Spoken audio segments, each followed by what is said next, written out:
OK, bonjour. Alors, pour être capable de terminer le concept de la factorisation qu'on a déjà commencé, je dois d'abord voir les identités algébriques remarquables avec vous autres, qu'on appelle aussi les produits spéciaux, pour ensuite être capable d'aller voir vos dernières notions de factorisation. Alors, ce que je veux faire avec ce produit ici, c'est juste d'aller voir un peu avec vous c'est quoi le développement, faire un retour, puis essayer de vous faire réaliser la loi. OK? Donc, regarde ceci. Développe. OK? Développe, si tu te rappelles bien, veut dire enlever des parenthèses. C'est le contraire de la factorisation. J'ai x moins 4 parenthèses au carré. Donc, ici, j'ai un binôme qui est au carré.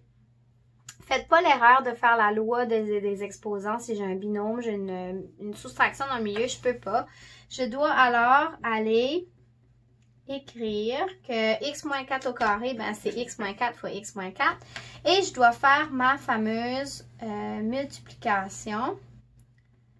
Donc, ma distributivité. Alors, x fois x, ça fait x2. Négatif 4 fois x fait négatif 4x.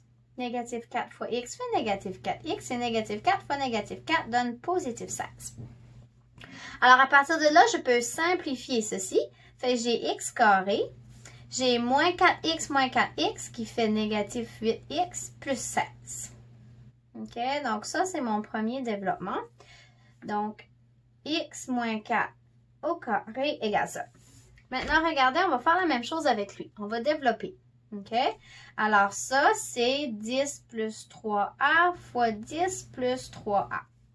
Alors, je vais faire ma petite multiplication. OK? 10 fois 10, 100. 10 fois 3a, 30a.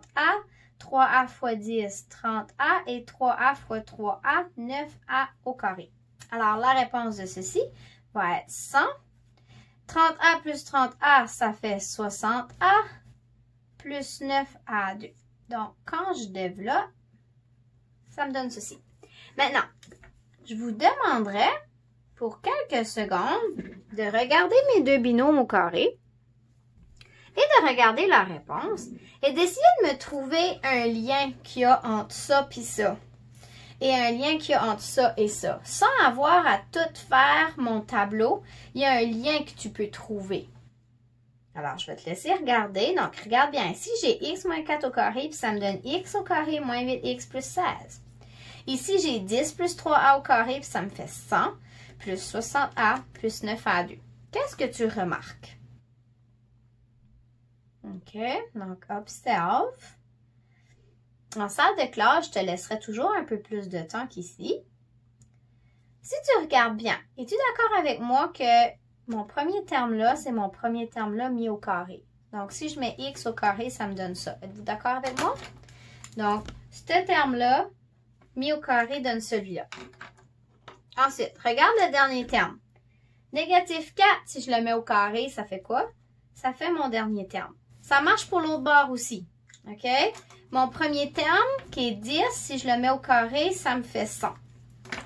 Mon deuxième terme, qui est positif 3a, si je mets ça au carré, ça me fait positif 9a.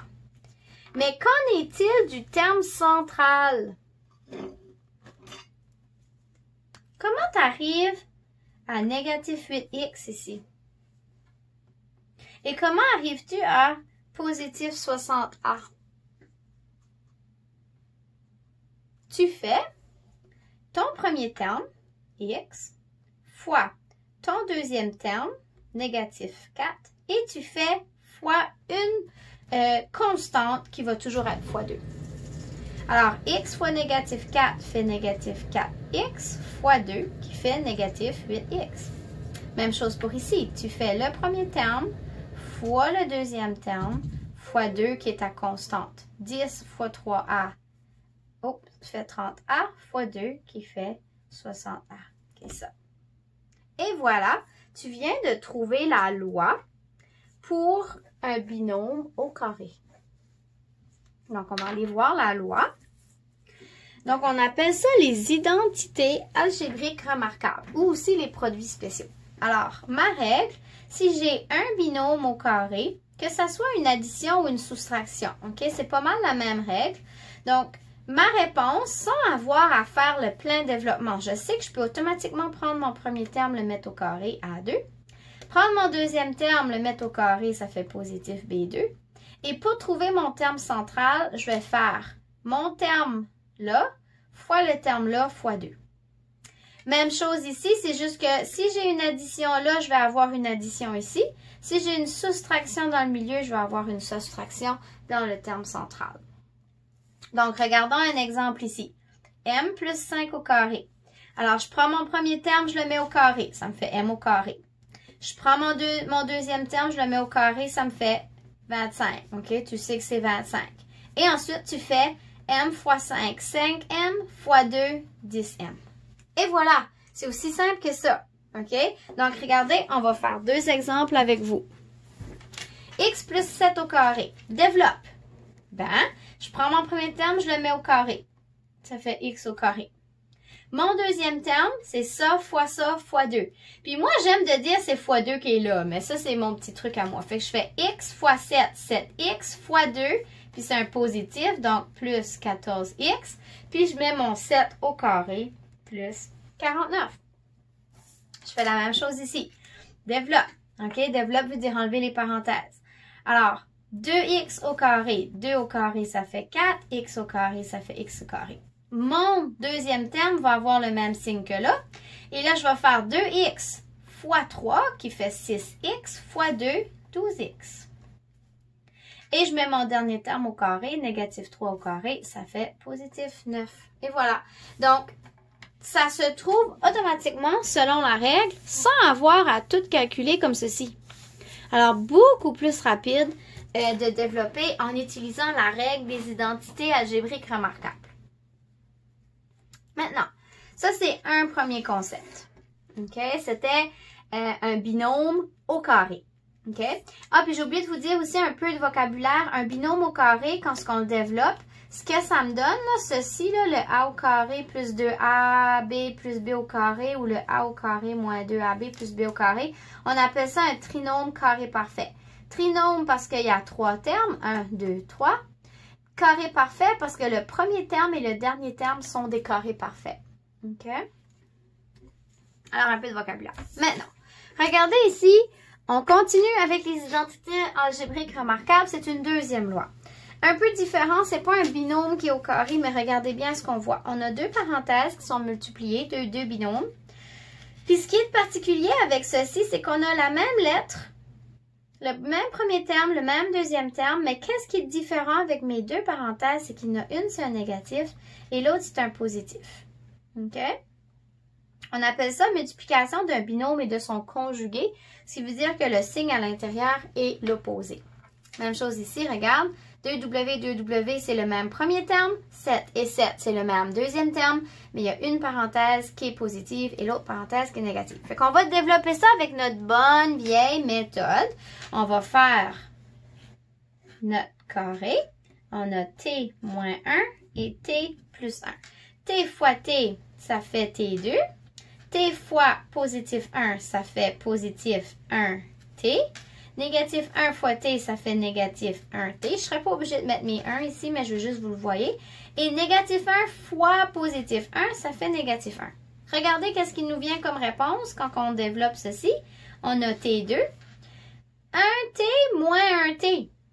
Ça fait 0T, ça. Hein? Puis 0T, je ne l'écris pas. Puis après ça, il me reste moins 1. Regardez qu'est-ce que ça me donne. On va aller voir l'autre exemple. J'ai 2W plus 7.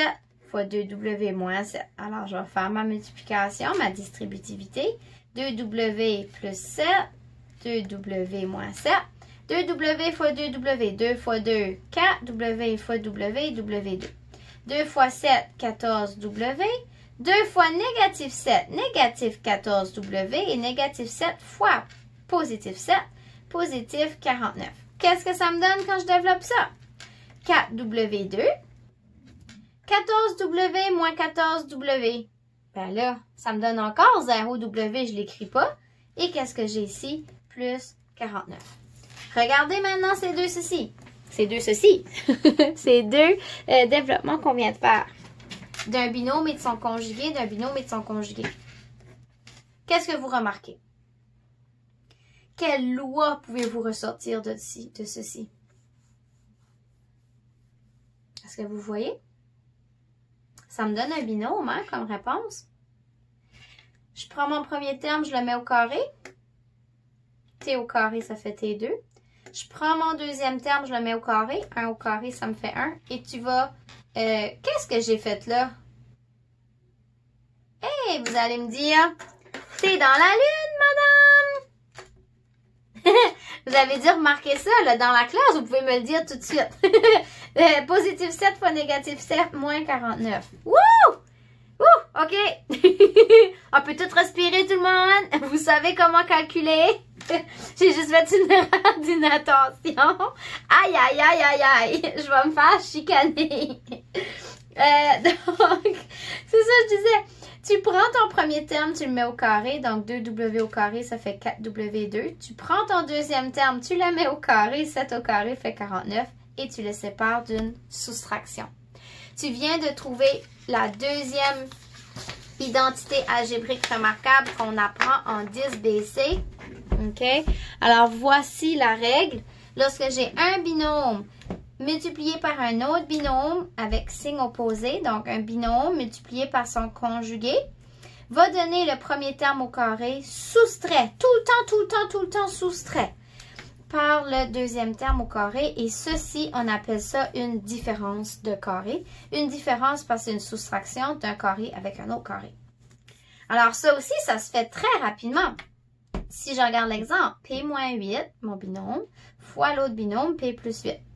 Ben, je remarque que c'est exactement les mêmes termes, sauf qu'il y en a une qui est négative et une qui est positive. Alors, je mets mon premier terme au carré, P au carré. Je mets mon deuxième terme au carré, 8 au carré, c'est 64, et je le sépare d'une soustraction. Aussi simple que ça. Beaucoup plus rapide que faire mon tableau. Regarde ici. Un binôme et son conjugué. Je prends mon premier terme, x, je le mets au carré. Je prends mon deuxième terme, 5, je le mets au carré et je sépare d'une soustraction. Bim, bam, boum, voilà, pouf! OK? C'est la magie de la maths. Qu'est-ce qui me disait que la magie n'existait pas? Ici, regarde, même terme, même terme, même terme, même terme, soustraction, addition.